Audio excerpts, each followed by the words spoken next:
Good afternoon, everyone.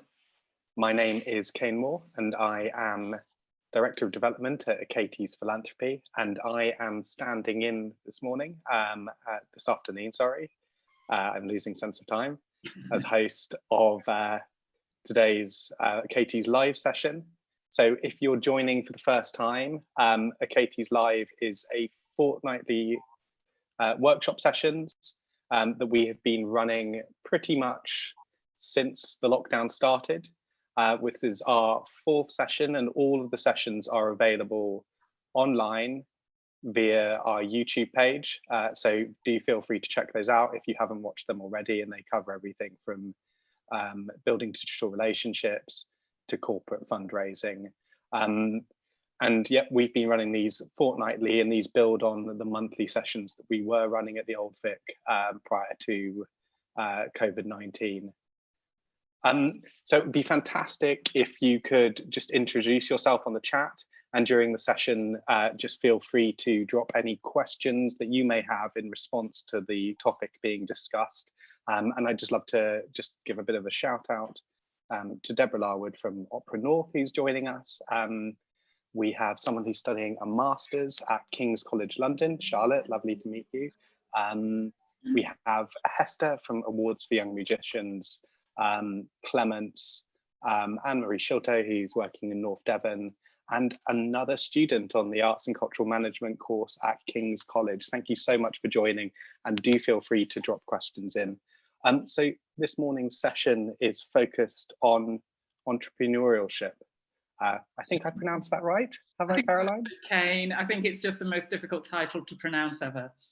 So the session's called We Are All Entrepreneurs. Entrepreneurs now, I cannot pronounce it. And it's exploring how we can combine charitable and the entrepreneurial sides, I think I got at that time, of our organizations, and particularly how we can do that in the challenging circumstances that we're in at the moment. And the session today is led by our director, Caroline McCormick. Caroline, can you give us a wave? Hi there. And also Andrew Shepherd from Theatre 503. So Caroline. Yes, Kane. How are you doing today? How's work going? It's very nice to see you. Miss Kerrion, but you know, it's nice to see you. I think she's getting a much deserved break. Absolutely, indeed. I have to say, before we begin, that I normally spend a lot of time on these chats, making sure that I say thank you to all the sector for the brilliant work they're doing. But today, I think my job is to say thank you to my fantastic team who are working around the clock to make sure that the sector's getting as much support as they can. So thank you, Kane, Kerry and Natasha Louise. Really value so much what you're doing. Thank you.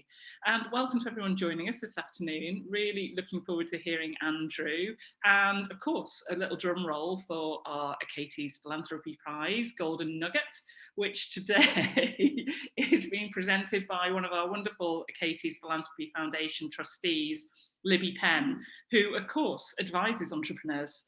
So she is absolutely the perfect person to do this for us today. So we're really looking forward to that.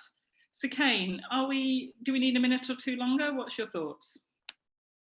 I reckon it looks like everyone's on the YouTube, watching on the live stream. So I reckon we are probably good to go. Okay, great. So I don't know if you want to just say hello to Andrew before I jump in.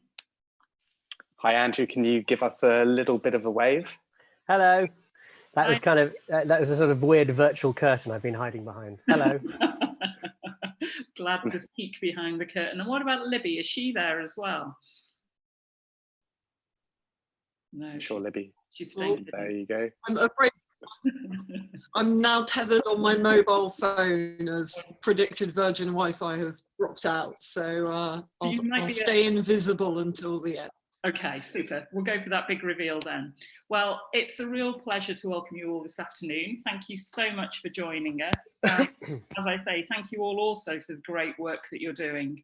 We're really delighted to have Andrew with us this afternoon. He's a big friend of Achates Philanthropy, and I hope we are at Theatre 503 because we're big admirers of what they do and their fantastic work, not least in supporting new talent.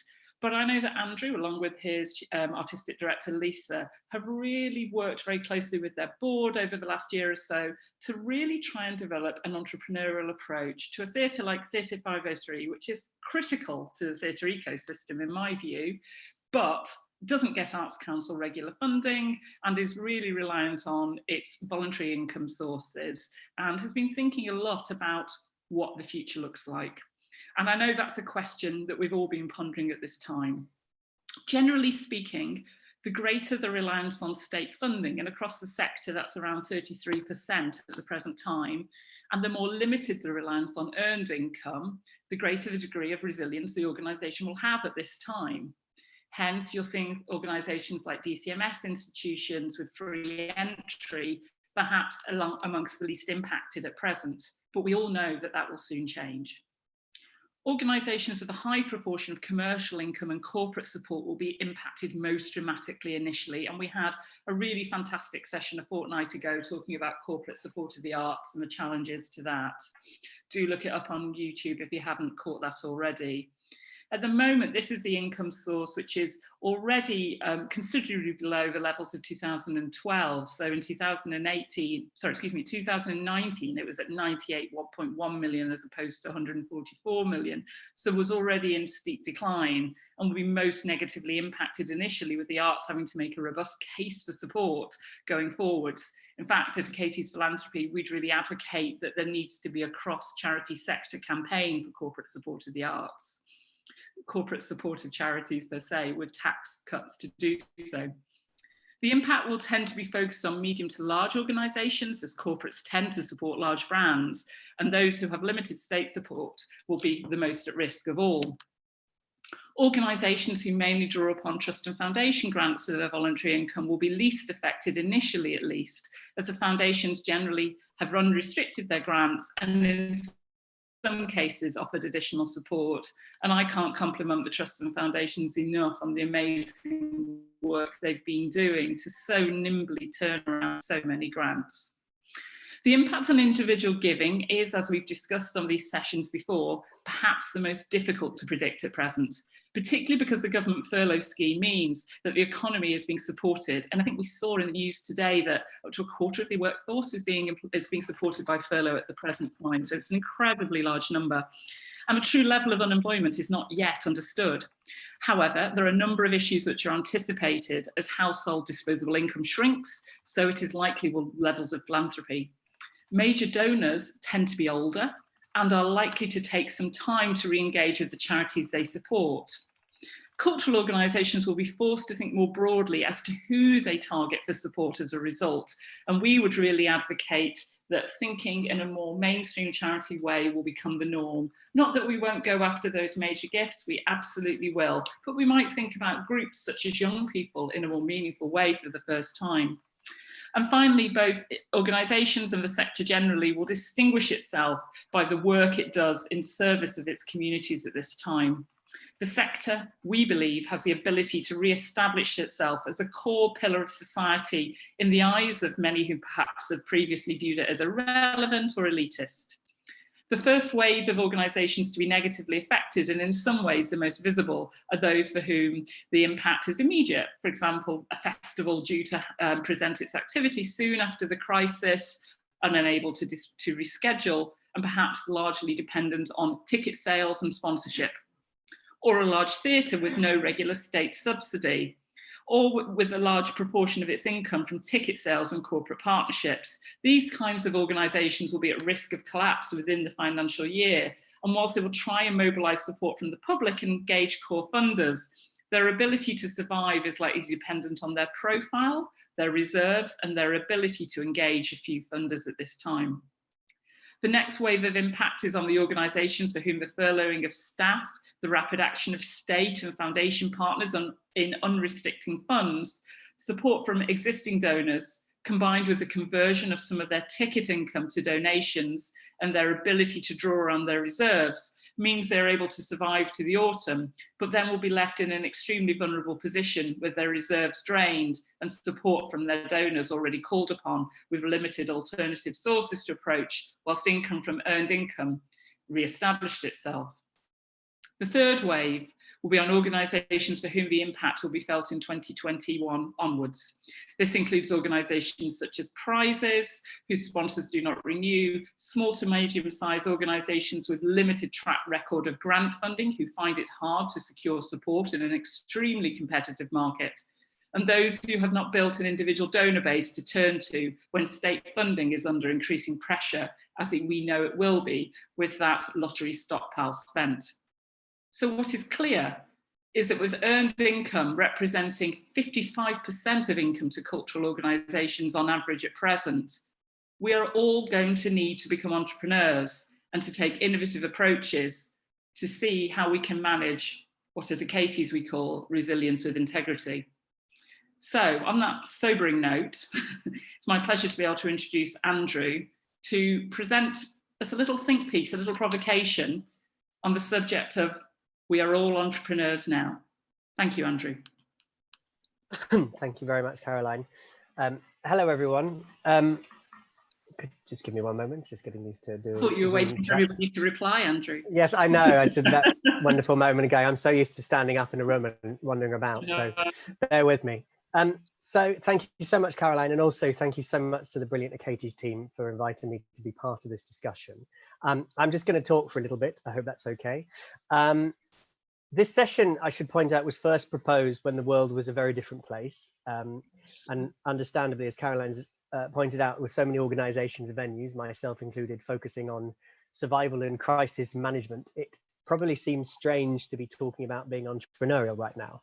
However, even if it's just for my own personal well-being, I do find comfort in taking a moment in the day or in a week of ups and downs to look to the horizon and imagine just a little. My proposal today is to provoke a conversation that explores not so much about what we have to do to be more entrepreneurial in our charities, or indeed more charitable in our enterprises, as that could take literally hours or days.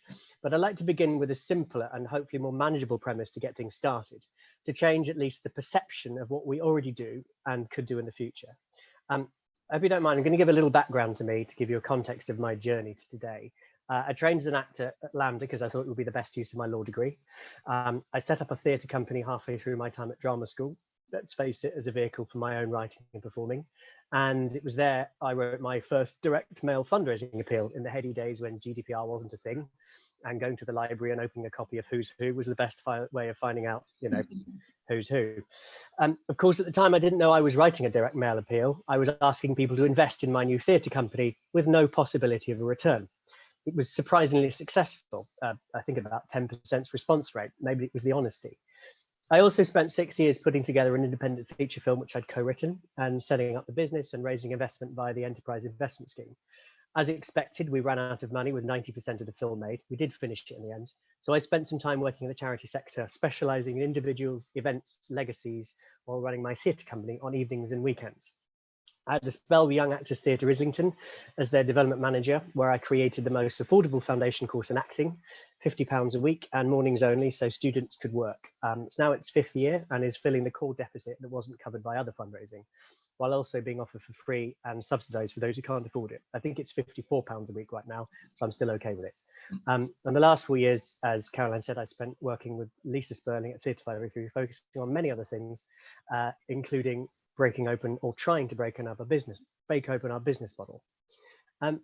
One of the most striking aspects is spending time in both camps of charity and enterprise is how similar they are. And yet it seems there seems to be a marked disconnect between the notion of being charitable and entrepreneurial. Perhaps it's the notion that commercial equals transactional and charitable equals public benefit. I know that Caroline has already suggested that perhaps the era of transactional fundraising is already over, if it ever was an era at all. I mean, you could argue it's a misinterpretation of an aspect of relationship-based fundraising, which has become increasingly focused on like-for-like benefit for a donor. I'd like to think of it sort of the Strasbourg approach to method, which only took the first bit of Stanislavski practice and ignored the second. Perhaps that's too harsh, but when attempts to combine the two come to fruition, I'm struck, for example, by the number of GoFundMe and Kickstarter and digital fundraising campaigns I end up reviewing that offer an endless shopping list of benefits for people's money and seem to lose themselves in coming up with innovative and ingenious ideas for that aspect, and spent little to no time on the case for support in the main body of the fundraising copy. And don't get me wrong, I've gone down that rabbit hole before. I once pitched to a West End producer a scaled up version of a fundraiser I ran to raise money for my Edinburgh shows called Why Can't You Get a Proper Job for our feature film. The idea in my head would be to take over his venue on a Sunday night, do a scaled up version of the event, obviously with a few famous chums. But the best thing is we'd only charge a tenner, to which he replied, well, why didn't you just sod the event and ask them for a tenner? So I did, and the return on investment was a lot more effective. I use these examples to highlight one of the reasons I'm here today. And I've been banging on about this to everyone who tunes into my regular Theatre 503 office monologues. I've no doubt that I'm speaking into a Zoom room of fundraisers and producers who already see the notion of being charitable and entrepreneurial as one and the same thing. But for me, it's the next generation of fundraisers and producers I wonder about. Whenever I talk to an early career fundraiser, producer, or fundraising producer, indeed, there seems to be three clear-cut approaches to fundraising they are certain about. One is the Arts Council, OBS, and in some cases, it's only the Arts Council. The second is crowdfunding with its 3,500 benefits in kind that probably cost more than the resulting income in the first place. Occasionally, 2.5 is a fundraising event. And the final absolute is trusts and foundations is where they will get their funding from, despite the fact that none of their companies are registered charities. Astonishingly, hardly any will have given the notion of getting money from individuals as a major part of their strategy, let alone factored in the easiest win there is in theatre, selling someone a ticket as a means of raising funds. There is fundraising income and there is box office income, and never the twain shall meet. And I've begun to wonder why, if early career fundraisers, producers, and other independent practitioners who have to raise money are thinking this, how did they arrive at this conclusion? Either that is how things are, there is a charitable side to an organization and an entrepreneurial and commercial side sitting in a silo. Certainly a non-arts organization I previously worked for always saw the paid for service provision of their output and the fundraising as two separate entities, despite having the same beneficiaries. And I won't get started on the internal wranglings of communications, campaigns, and fundraising all vying for the same space, despite the most successful fundraising messages of all time communicated in my mind as both a campaign and a fundraiser in a single sentence. Just £2 a month will end child cruelty, for example. The alternative to the idea that there is a clear distinction between charitable and entrepreneurial activity is that, if not true, it's at least a widely enough held perception in our industry and beyond that those just starting out believe it, and perhaps some of us. And now, to make matters even more challenging, the biggest source of our entrepreneurial activity in the arts just disappeared overnight. We can't sell tickets. So we're forced to turn to fundraising, the necessary evil of running a charity, as has literally been quoted to me. Imagine being told that and also working as a legacy fundraiser for a while. But it's hard to get people to come to a play. How on earth are we supposed to ask them to give us money? And we've got nothing to offer our donors now. We can't even have a party. I'd like to think that this is a somewhat provocative generalization and that that's the exception rather than the norm, but I'm not sure that's always the case. Don't get me wrong, as an unsubsidized theatre, the loss of 60% of our income overnight is terrifying. And there is only so much emergency grant funding to go around. And yet, is this not also an opportunity to rethink the way our companies, organizations, and venues approach income generation? I believe the first and most achievable outcome we can achieve in this, if not a systemic change, is at least a shift in perception.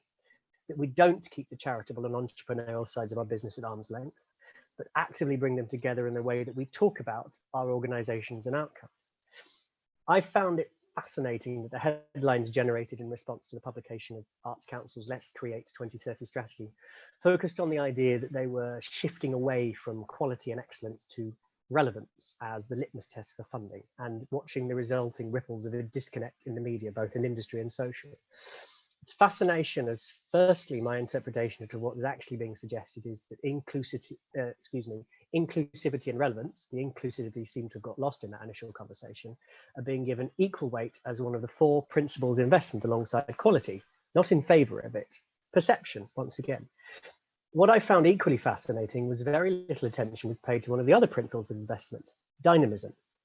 One can understand how environmental responsibility also didn't seem to get as much interest either, as both of these require that most daunting of words, change. While Let's Create is a vision for the cultural sector as a whole, the majority of its beneficiaries are either registered charities or for work that is programmed in a registered charity.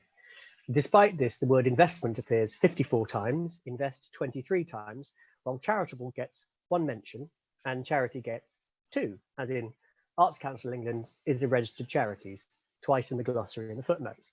And indeed, the decision-making guidelines are outlined, as I said, as principles investment. The call to action in requiring companies to be more dynamic included this.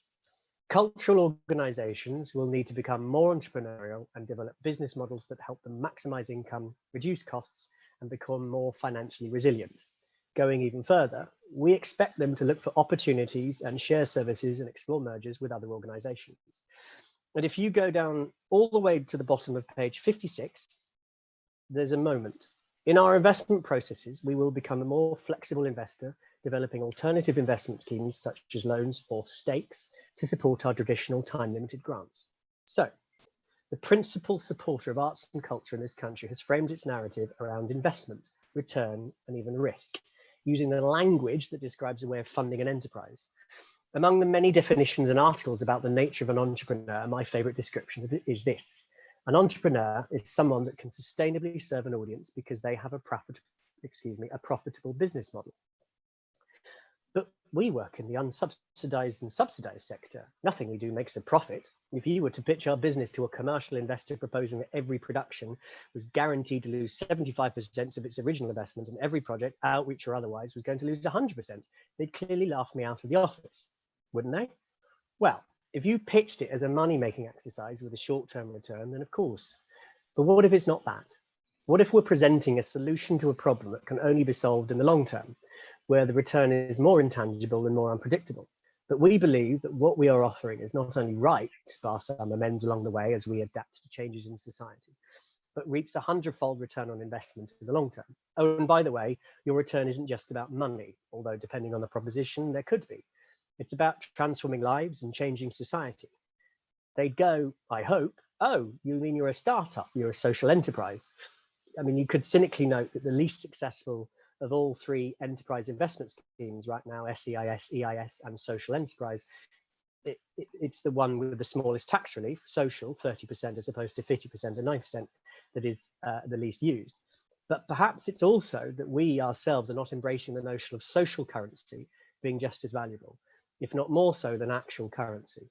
That the outcomes of our work need to factor in financial, physiological, sociological, and at some point environmental dividends equally alongside the notion of excellence.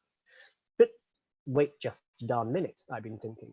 Before all our beloved leaders go off and boards go off marching, beating the drum of a new model of investment, income stream, and way of working to change the world, isn't proposing a long-term social retirement investment what we already do? An entrepreneur sees a problem in society and tries to solve it. So does a charity. The only difference is that the profit is shared more widely than with beneficiaries than with a perceived commercial enterprise, although of course there are worthy exceptions to this, the Bill Gates Foundation being the second largest fund of the WHO. I suppose right now, rather unfortunately, it's now the largest. It's also worth noting that we often celebrate the individual entrepreneur who goes on to make millions, and yet we criticize charities who make too much money and CEOs who get paid too much as it's charity, not enterprise. Equally, most of the stories of an entrepreneur we read about are the ones who make it, and not the ones who fall by the wayside, and they are, in some respects, the majority. Nobody talks about the success of a charity in those terms, most of whom have continued to work effectively for many years. We don't celebrate as much as perhaps we could, and the public perception of the success of theatres and other charitable arts organisations coming in the form of awards, reviews, and box office numbers, and the public benefit, the social return on investment, comes second, or as a wonderful byproduct. So right now, we're all facing up to the realities of needing to change the way we work, our priorities and business models. For some, this change may well be long overdue and needed, and sadly for others, it will be a bit too challenging. At moments of crisis, and even you could argue when times are normal, there's a constant striving for the new, the innovative, and the silver bullet that will change everything. This often comes at the expense of what we've done before, and more importantly, what you're already really quite extraordinary at. And I realize this might seem a contradiction. On the one hand, embracing the notion of dynamic change and while suggesting we don't change what we do. I don't think it's the basic foundation and skill set that informs our jobs that needs to change. It's the way we and others perceive them. I wonder if all we succeeded in doing this time is to shift the perception of our organizations as a whole, whether it could well be the most effective way of successful change in the long term. And certainly the most achievable, rather than trying to create something new just for the sake of it. Example of my thinking is asking a question of any project, idea or proposal that is suggested in my organization. Does it fit within the core values and mission, and is there a direct from that project to the core of what we do? Suddenly, everything we do becomes core activity, with the only restriction sitting in the specificity of a project rather than a sort of strategic separation. Not only has it led to projects that no longer feel disconnected from our core mission, but it's led to a realization that a lot of the ad hoc work we do every day is in fact key to a project's success. We just never framed it that way, and put a value on our most precious commodity, our team. And while we do have a new investment fund, we're still hoping to formally launch soon, and new income stream derived from our 502 studio, what we already do can still be reframed and rearticulated in a way that is seemingly more entrepreneurial than you think it is. I personally believe, to conclude, that the roles of fundraising, producing and development has always been entrepreneurial. We work towards the creation of a product we're passionate about, but the product is simply the output. The outcome and the proper return on investment is to transform lives. Maybe it's not as tangible as an iPhone. Other smartphone products and makers are also available. Maybe we just need to celebrate our outcomes in a different way. But one thing is clear right now: fundraising has never been more important to the survival of our industry, and we can lead the way in helping reimagine our collective enterprises. But before we get lost in trying to change the way we work, why not start by changing the perception? So I'll begin. We're all entrepreneurs now. Andrew, bravo, thank you. I'm going to let you take breath while I try and formulate some questions that act as a suitable response. Thank you. So at the heart of your argument, it seems to me, but contradict me if I'm wrong, is the idea of value. Yeah. So you're talking about the use of language in Let's Create, and the use of the word investment over the use of the word charity. What do you think organisations could do to try and make sure that from the board down, they value things differently? Are there simple things that they could do? You talk, for example, about how you'd use your values at Theatre 503 as a structure. Could you tell us a bit more about your ideas around this? Yes, well, it sort of came about the notion that we sat down with we have an incredible board in our first AGM, in fact, Lisa and me, and it became very clear that despite everyone knew what 503 did, in the sense that we focus on new writing and supporting new writers, there wasn't really a clarity as to what we wanted to do in terms of generating income, other than the notion of generating money from ticket sales. And we essentially did the most terrifying thing I've ever done in my life, which is to say we're not going to fundraise for 6 months, while we are much clearer what we wanted to do as an organization, from literally board down to the staff and volunteers and interns. And we essentially did a consultation. We talked to everyone, and we essentially did a kind of system-wide audit review, clarity as to what our values are. We actually listed what our values are. They're currently in our business document. And we informed what we thought was our priorities and everything we're trying to do in everything we did. And then obviously divided it into, literary productions, fundraising. And this document was less of a business plan and more of what we call a vision, but it was shorter rather than the sort of 2,700-page document that often you get with lots of KPIs and returns on investment, and a just more simpler, easy to guide, going, well, this is what we're going to try and achieve in the next 4 years. Almost not necessarily setting a target per se, but just keeping it a much more and something that everyone could buy into, and more importantly was informed by everybody. So we've had, remember one of our box office supervisors coming up with one of the best fundraising ideas I've ever heard of, because we asked her. And I think a lot of it is just the notion of talking to everyone around it. I love the fact you're not telling us what that is, Andrew. You keep that a secret, that brilliant idea, but I want to know what it is after. It's interesting you talk about KPIs, because one of the things that I'm always sort of saying to organisations is, how do you know you've succeeded? Because this tension around money and our relationship to it, the kind of guilt and fear relationship we have to money, as opposed to whether it's transactional, where we seem to feel less guilty about it, but we don't want to be seen to be only transactional, versus a fear of fundraising and philanthropy, which seems to me such an odd way round. It is interesting that often organisations will now have financial KPIs in terms of ticket sales or money raised, but they often won't have value-based KPIs. Yeah. And did you reach that point? What happened? I don't know. I wonder, and I may be wrong, but I wonder. I mean, I certainly, when I was at Yachty, the notion of soft skill development was a big thing, and a kind of this idea of confidence and well-being and emotional, and I was always struck by the notion that soft skills seemed a really not very nice way of describing it, because it's life-changing.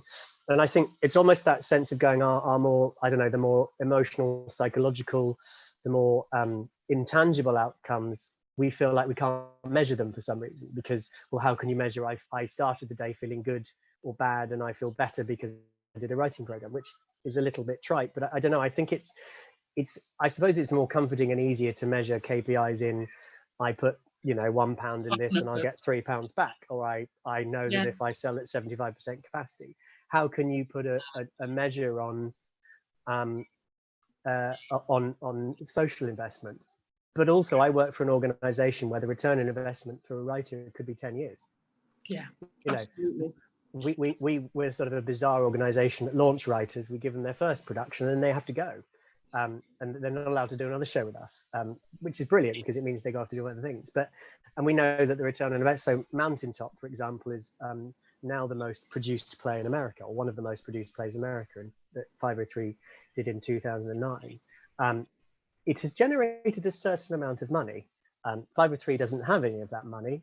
We're trying to work on that in the future, but there's an element of going, however, there is still the value of, this is a play that became a game changer. So, And Andrew, does this way of thinking mean that there are certain projects you wouldn't do? So by sharpening your purpose and your understanding, would there be decisions that you would actively make as to things not to undertake or deliver? Yes, if it felt like, to put it crudely, it was fundable, but yet doesn't align with what the organisation is trying to achieve. I think particularly in relation to the notion of community engagement, which obviously there's a huge amount of interest, quite rightly so, in doing it, but you're sort of going, I think Lisa in fact puts it far better than I do. 503 is the leading expert in supporting new writers, but we're not the leading expert in other areas of supporting emerging artists. There are other incredible people. I mean, we've got the BAC down the road, for example, who do brilliant work there. So why try and do something because you think it'll help or it'll be successful if it doesn't align with what you do as your core values? And the notion of doing less but doing it better, again, is slightly terrifying for organizations such as ourselves, because we need to constantly keep busy and do stuff, but it's exhausting, frankly. And and honing, and we found by really honing on what we exist for has made us our USP is a lot clearer, and it's a lot easier to fund us because we know exactly what we want. And I know, talking, for example, to someone like Andrew Given at E&O, that he's found that under their new leadership, that real focus on purpose and clarity has really enabled them to sharpen their case for support. And as a result, my understanding from him is that fundraising has become a lot stronger. My next question really is, having discussed the sort of hierarchies of types of money, if you like, is really about something you talked about, which is that hierarchies of different types of work in an organisation. So I remember, joining the National Theatre as part of its first fundraising team more years ago than I care to dwell on at this moment, and being really struck by the fact that producers and fundraisers didn't seem that different to me. Yet I was very clear that one was good and one was bad, and that they had very different status in the organisations that we saw. So when is a fundraiser a producer and vice versa? Well, I mean, obviously we work with emerging producers the whole time, so they are one and the same. And I haven't spent a lot of time in large organisations other than one in the charity sector. There is a moment where a producer goes on a journey where fundraising is part of their role, and then suddenly it's not, except when they possibly go back to become executive directors and executive producers, or going to the commercial sector where they need to generate investment. And then the development role becomes more clearly defined. But interestingly, no one's saying, hang on, for me, I think the generating of income and fundraising is probably the most fun part of my job as a producer, but also the most sort of the heart of it and the vitality of it. And yet there becomes this strange disconnect between the role of producer and the role of development. Not saying the two don't have different skill sets. And I know I have lots of debates with others who consider the role of producer or creative producer, or however you want to notionally articulate it, as very different from development, but I still think the foundation of what they're trying to do is the same. Yeah. And the more that we can, I suppose, combine, or at least work together, I think the easier it is. So Andrew, you gave a really interesting definition as to what companies do and what charities do. So I'm going to try and throw it back at you and see what you can say. So for me, a company exists to perpetuate itself and to make money. And you gave a really interesting definition about how that money was shared, which I'm really interested in, and how can a company exist but do good, but we'll put that slightly to one side. Yeah. And a charity exists to address a need and to ideally end world poverty. Its vision should enable itself to put itself out of business. Now, of course, with arts organisations, the human need for art happily means that we're never going to be put out of business, but we might increase through KPIs the value that we drive to a target number of audience groups. So thinking about that tension, is being entrepreneurial therefore antithetical to being charitable? No, I don't think it is, personally. And I think my example is probably a complete tangent. The best art, I think, is the most commercially successful. What I mean by that is the notion of, because, you know, we work in the art sector, and ultimately, you know, we haven't spoken about our product, and our product is the art.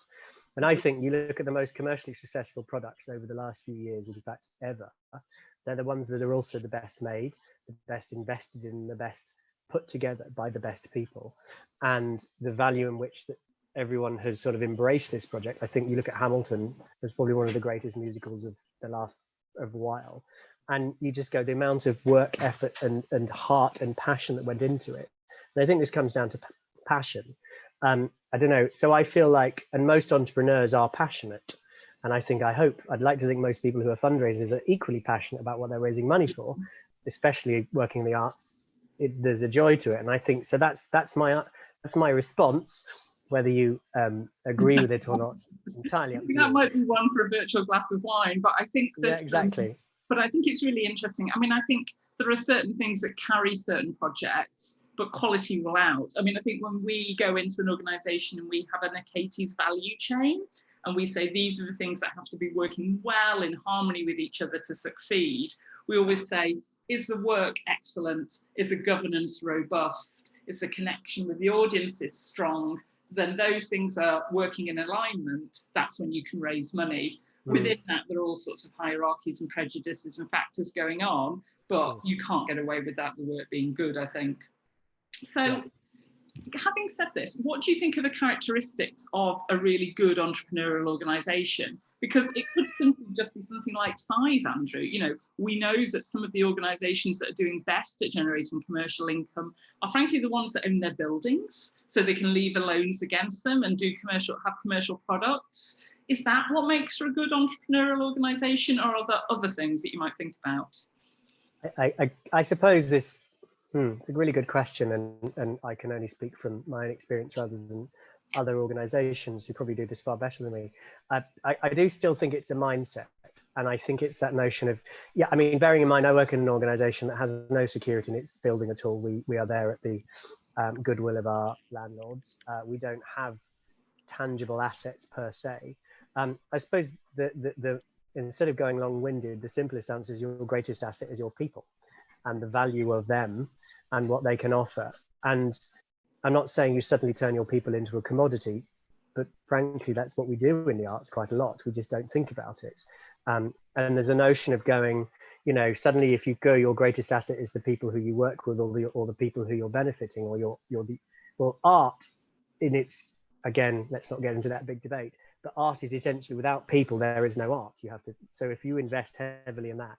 So I suppose it's about, if you're asking around the notion of going, if you're not an organization with security tenure in a building, or you don't have this physical asset, I think it's more, and again, I'm probably going down the more emotional sociological investment, but if you invest in really good people to deliver something, the quality of it is going to be considerably better and be more viable commercially, if not in the moment, but in its future life or its future iteration. Because one assumes that you're creating art not just for a one-off moment. You're creating ideally forever, that can last forever. So I would imagine that, I suppose that's my response. And we at Achates talk about resilience with integrity. So we take Mark Robinson's idea there and really talk about the fact that resilience should be linked to the fundamental values, purpose of an organisation. To what extent is that important to you in terms of an organisation being entrepreneurial, or as the Arts Council puts it in the word that I can't really pronounce, dynamic. I'll say dynamic rather than dynamism because I can't say that. How important is that tension for you? Should we all just go and be building art hotels? You know, does that have integrity? For me, if you can charge for it, you can also offer it for free. That's for me the fundamental heart of it, particularly the joy of being a charitable organisation. That can also, or almost has to, generate income through kind of what you appear to be more commercial means. That's the joy of it. And particularly if you think about a lot of the costs of what you do, if you're delivering a workshop, or you're delivering a play, or delivering something, you have a critical mass of people who can attend it. But if you know that 25% of those places can be offered for free, or that course, of which the cost of which is somebody delivering it, and if you think about it like that, those I feel sit hand in hand, rather than it simply going, this is the commercial bit and this is the paid for bit. In the same way that you look at, say, audience development, and the kind of, well, this is my outreach section where I'm going to reach out to these new audiences and give them free tickets. Go, well, if you treat everything in one isolation, this is the charity bit and this is the income generation, I think you end up again going back into a silo and possibly a bit of mission drift in terms of that. But you then also put yourself in a position of going, no, it's the whole audience, some of whom will be able to pay a certain amount, some of whom who can't, but they are still one and the same, and your messaging is still shaped around including everybody rather than just this bit here and this bit here. I love that. I mean, we always say that any arts organisation should have a mix of people who can pay and people who can't pay. If you've only got people who can pay, you're not a charity. If you've only got people who can't pay, you're probably going to be in trouble. So it's finding the right mix of those, isn't it? And that right balance. Kane will tell you that he has been working recently on a case for support for New Adventures, Matthew Bourne, which he's really been enjoying doing, I know, because one of the great things for Matthew is the fact that the creative process is a talent development process. It's holistic. So you don't have this problem of the experiences of people who can pay over here and the experience of people who can't pay over here in a segregated way, as you've referred to. It is one and the same. And that it's really fascinating. Kane, I don't know if you want to jump in that and with some questions from the group as well, but it's been a really interesting experience writing that, hasn't it? Yeah, completely. I mean, because I think New Adventures is obviously such a well-known dance theatre company, and is so high profile and so popular, but there is therefore such an opportunity to really embed a really socially guided approach to how they make dance, and not to see that engagement work as being siloed and very separate from making quality work, which and I think there are other brilliant examples, be it, I was actually watching a recording of a workshop from a conference that I help organize, and that had Streetwide Opera speaking, and again, for them it's about seeing these things as together, and Company 3 is a great example, I think, where it's led by a really strong sense of who they're working for and with. Do you have any questions to put to Andrew? Yeah, so just to say to everyone, please feel free to post any questions you may have on the chat. I know it's quite a small group today, but we would love to hear from you, or any observations. So just a question firstly from me, I guess. Does the amount of free cultural content available since the lockdown undermine the idea of the value of arts and culture, or does it redefine it in a non-monetary way? Okay. I know. There's a follow-up question there. I bet there is. I'm going to be really annoying and say I don't know the answer yet, because I think it's far too early to define that. I think there's a real, I suppose the big question that a lot of people are going at some point, should we hide things behind a paywall? Or hide is the wrong way, you sort of mean, because are you then creating a barrier to access? but then also creates a disconnect between those who have the technology and the ability to do astonishing digital content or already have it, and those who haven't been able to, or sort of are trying to do it, but it's possibly not as quality. I suppose this, genuinely, I don't know the answer to that question, because I think it's far too early to answer it. I think we're still in that. You certainly saw a quite an astonishing outpouring of good sort of people trying to be as supportive as they can in the first month or few weeks, and then lots of stuff being released.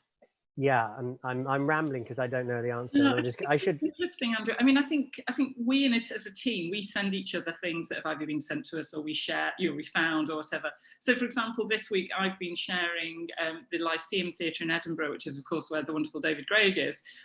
He's got a fantastic project called Letters to Lyceum, which is a collaborative work of art with his audience, and it just seems to me that it's these very simple initiatives. Which aren't trying to replicate the medium that we would normally operate in, which often land very successfully. And Kane, you were sharing a couple as well, weren't you? Yeah, I mean, there's just some really, really good examples, I think. I mean, we spoke about previously, I think Arab British Centre, with getting they moved all of their classes online, which I thought was so impressive, and did that pretty much immediately.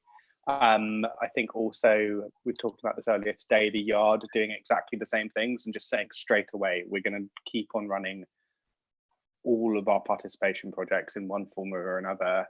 And then just sort of not, I think really nice. I think it's the live events that make a huge difference. I think that is what distinguishes, the stuff that is taking place over Zoom, the stuff that is taking place through Facebook or YouTube Live. I think it is different from the sort of pre-recorded material that just gets sent out there.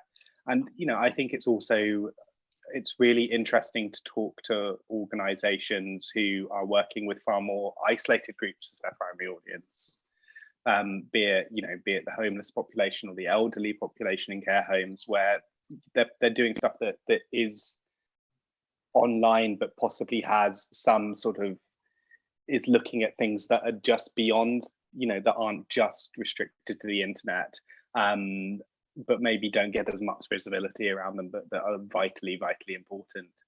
Absolutely. And Anne-Marie Shillito, who's an Achates Philanthropy Prize ambassador and is on the chat, has also shared with us a really fantastic example of that in terms of Burton Art Gallery before the conversation began. And Anne-Marie, I think, has got a question here, hasn't she? She does. So you led into that perfectly.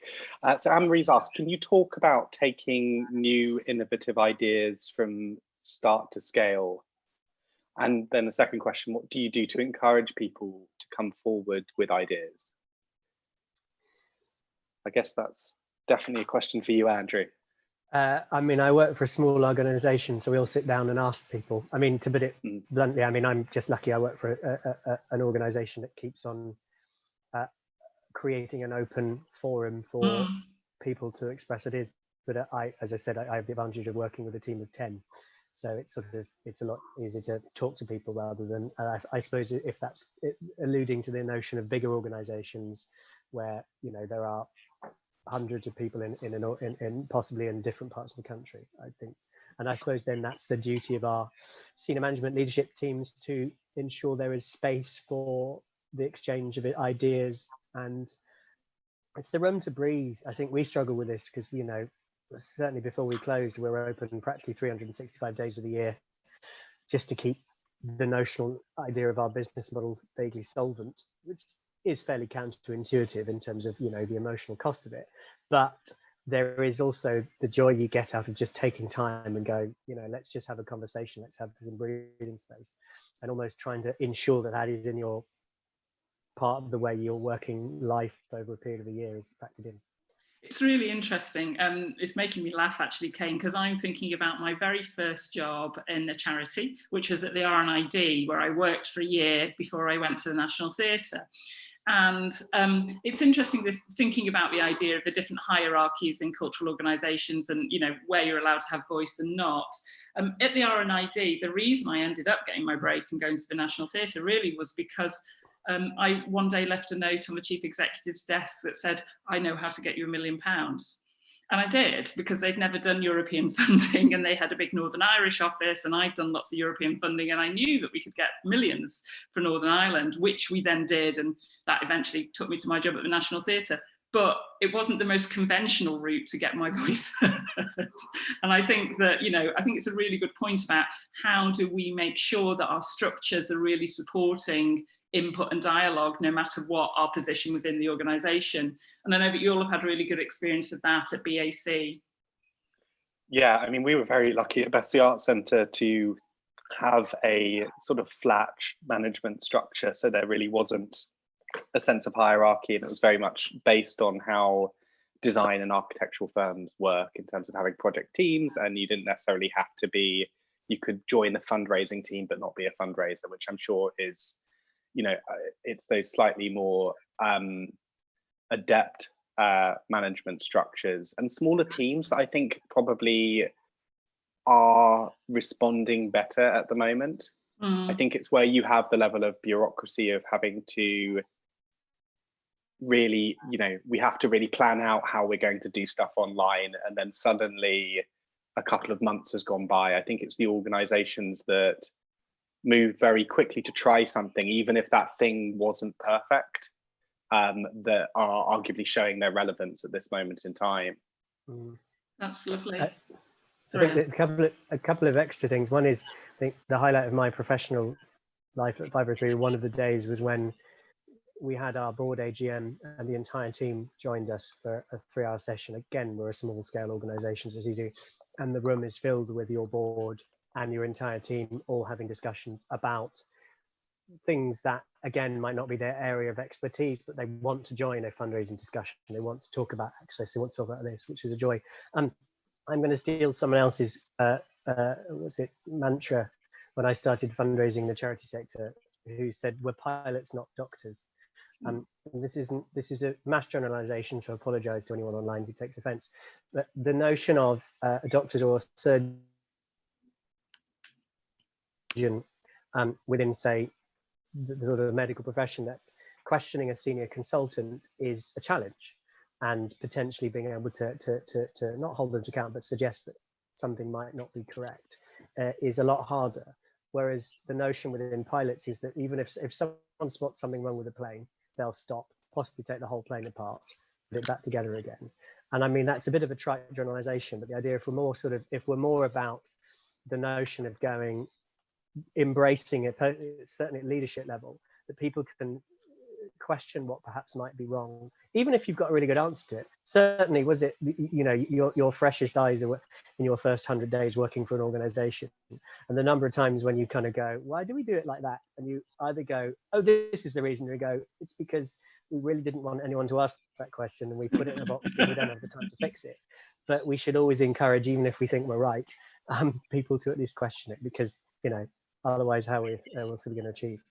We certainly don't have any of that nonsense at Achates Philanthropy, I can tell you, Andrew. That's a gain. Well, firstly, Caroline and Andrew, can I say thank you so much, to pick up on your metaphor, for being really exceptional pilots for this afternoon's session. Thank you, Andrew. Thank you.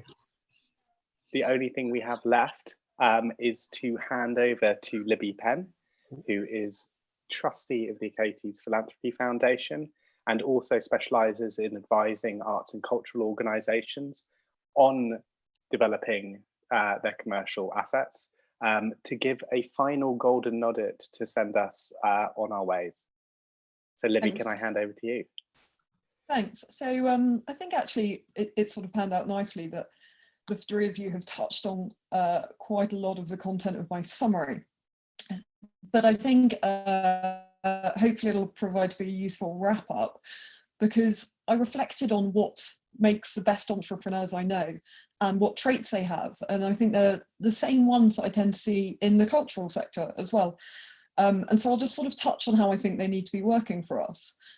The traits are passionate, innovative, resourceful, collaborative, persistent, and commercial. And I think in these really challenging times, it's important to come back to these and to think on how can we use them to make both ourselves stronger and our organizations stronger through this pandemic. So if we start quickly with passion, passion brought many of us to the cultural sector, and it certainly wasn't one that was predicated on money. More often than not, as it was for me, it was about storytelling and creating inspiring content.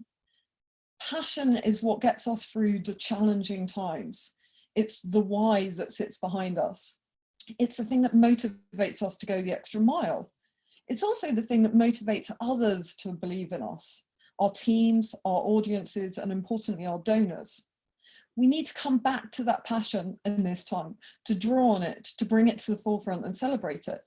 And I think one of the silver linings of the pandemic seems to be the wealth of content coming from the sector, from individuals telling their stories, elaborating on their why.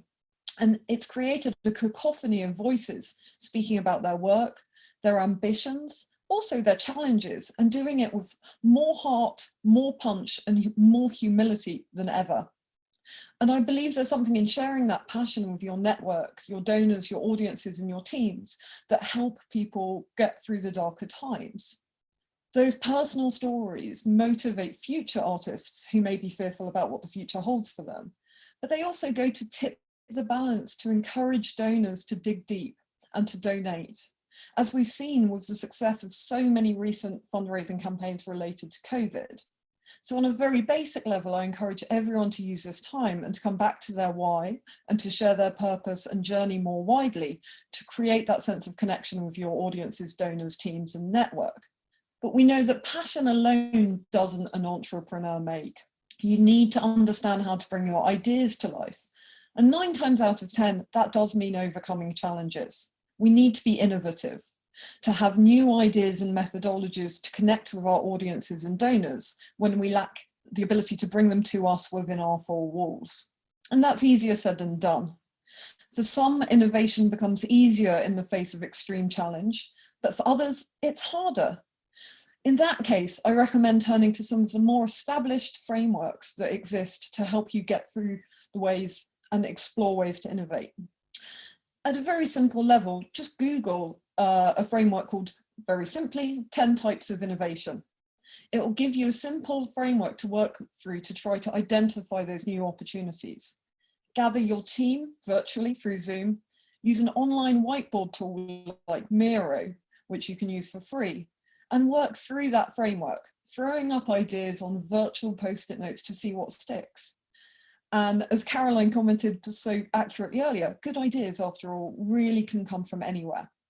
But of course, it's a big ask to come up with a brilliant idea overnight, at which point we need to think much more about resourcefulness, challenging us to do more with less, a mindset that frankly everyone in the arts is experienced to. I won't labour this point for too long, but I know that the sector's good at it. But the things that stick in my mind are repurposing. What skills, content, stories do we have that we can repurpose digitally? What assets, tools, and people do we have at our disposal, and how could we use them differently? It's also about interrogation. What data do we have at our disposal? What insights can we draw from that to make our approach more relevant and more targeted?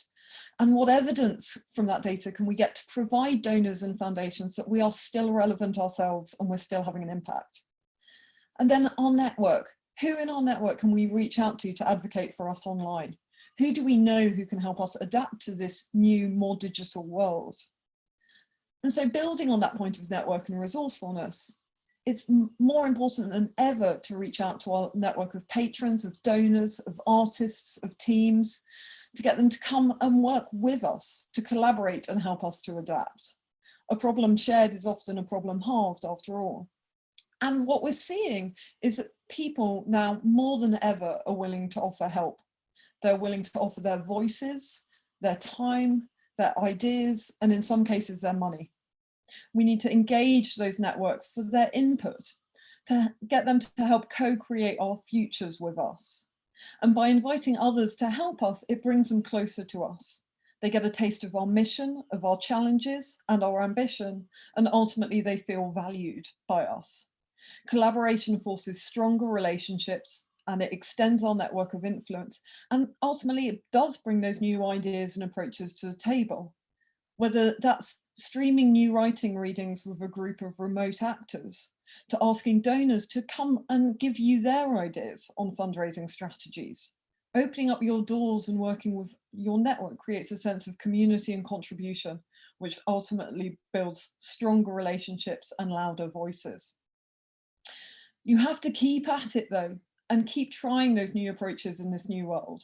The best entrepreneurs are persistent and constant in their resolve and drive. They keep banging the drum on what they're doing and why. They're not afraid to take risks and try new things. They accept failure and move on quickly, and they push themselves to fundraise even in the darkest of times. And we have to dig deep as leaders in the sector to find that resolve to keep everything pushing forward, to keep making the ask of our teams, of our donors, of our audience, and of ourselves to try new things. Because if we take our foot off the gas, someone will take our place. We have to keep pushing forward and be confident in the asks we're making and lead from the front. Which brings me finally to thinking commercially. For all the passion, the innovation, the collaboration, we still need to pay the bills and keep the lights on. We need to raise income and control our cash burn. Never has it been more important to think through that cash lens.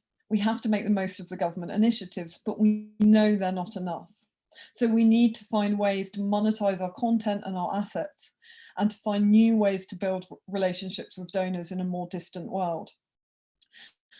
And so I believe we need to bring together all of the principles that make us entrepreneurial: passion, innovation, resourcefulness, collaboration, persistence, and commercial acumen, and embrace those to help us adapt. We need to revisit the why, the how, and the who of what we do. And we need to build a new vision that will help us be a stronger organization. The entrepreneurs in the commercial sector are used to pitching to raise money in a more formal way. They build compelling presentations that bring together their narrative as one, what they're trying to achieve and why, who it serves and the impact it will make, what makes their approach relevant and how they'll go about delivering it, and of course the money they'll need to do it. We need to adapt to survive. And as Andrew said, we can't just rely on traditional revenue streams from box offices or the Arts Council. Now is the time to bring all our strengths together into a new business plan that considers the changes brought on us by the pandemic, because they're not going away.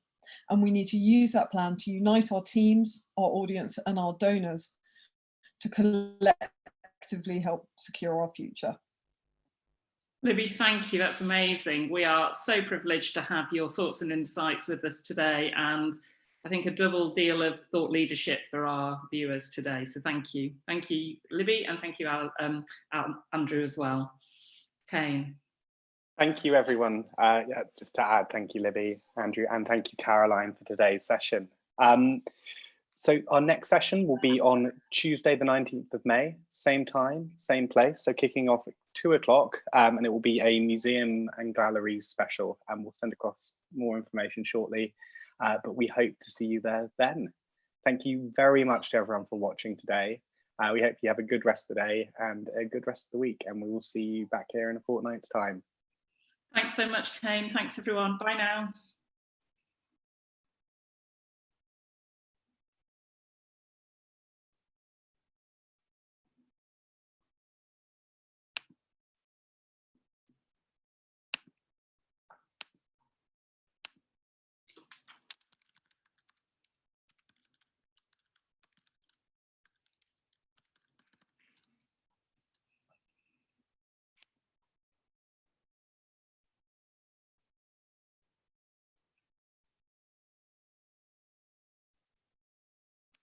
Hello.